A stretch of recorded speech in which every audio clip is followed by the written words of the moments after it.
84 વૈષ્ણવની વાર્તા. કૃષ્ણદાસ મેઘન. વાર્તા બીજી.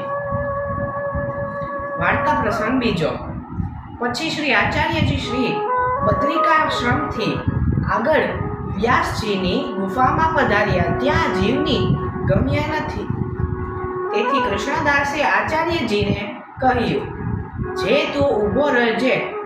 પછી જ્યારે શ્રી આચાર્યજી ગુફામાં આગળ પધાર્યા ત્યારે વેદવ્યાસજી સામે આવ્યા. શ્રી આચાર્યજીને પધરાવી પોતાને ધામ લઈ ગયા. પછી વેદવ્યાસજીએ શ્રી આચાર્યજીને કહ્યું, જે તમે શ્રી ભગવતની ટીકા કરી છે તે સંભળાવો. ભાગવતની. ત્યારે શ્રી આચાર્યજીએ યુગલ ગીતના આખ્યાયમાં વામ બાહુકૃત વામ કપલો એ શ્લોક કહ્યો. આ શ્લોકનું વ્યાખ્યાન કર્યું તે 3 દિવસે સંપૂર્ણ થયું. એક શ્લોક 3 દિવસે સંપૂર્ણ થયો.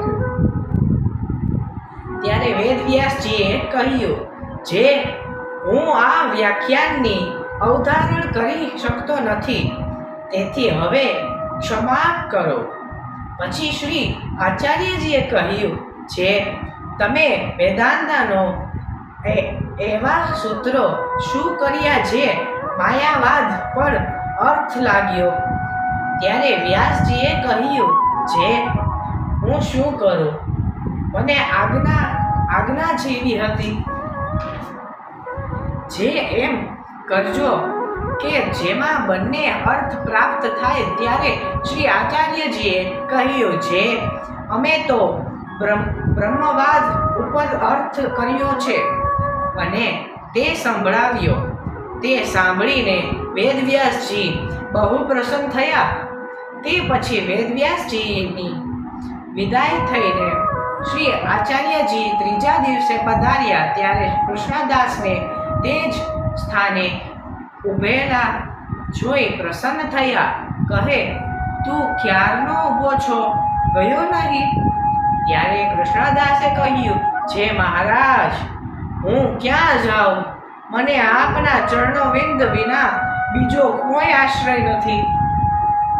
ત્યારે આ સાંભળીને શ્રી આચાર્યજી મહાપ્રભુજી આપ બહુ પ્રસન્ન થયા અને કહ્યું, જે માંગ.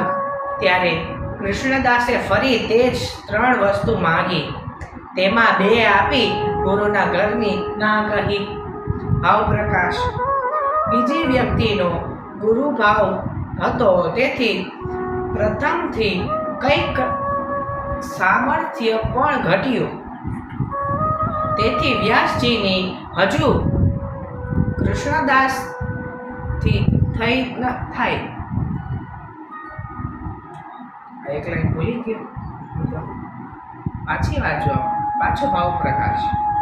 બીજી વ્યક્તિનો ગુરુભાવ હતો, તેથી પ્રેમ પ્રથમથી કંઈક સામર્થ્ય પણ ઘટ્યું.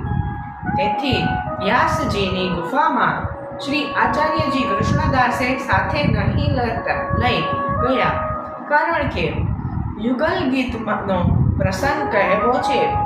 તેની ધારણા હજુ કૃષ્ણદાસથી નહીં થઈ. વ્યાસજીથી પણ ધારણા ન થઈ. તે માટે તે વ્યાસજી કલા અવતાર છે. તેથી પુરુષોત્તમની વાણી ભાવરૂપની ધારણા કેવી રીતે થાય?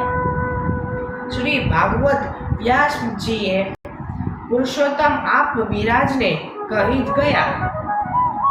વ્યાસજી દ્વારા માત્ર છે. તેમને શ્રી ભાગવતના રસનો અનુભવ નથી. શ્રી વલ્લભાધીશ કી જય.